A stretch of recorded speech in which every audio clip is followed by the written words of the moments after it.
This theorem is saying that a function f(x) has a limit as x approaches c if and only if the right hand and left hand limits at x exists and are equal. In symbols, limit of f(x) when x approaches c equals to L. Therefore, limit of f(x) when x approaches c plus has to be L, and limit of f(x) when x approaches c minus has to be equal to L.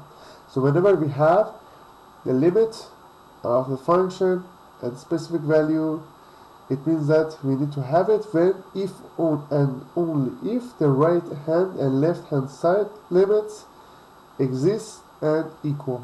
So exist and equal. So then two numbers, two limits from the right hand side and left hand side must be equal, exactly equal, and it will be equal to the limit of the function.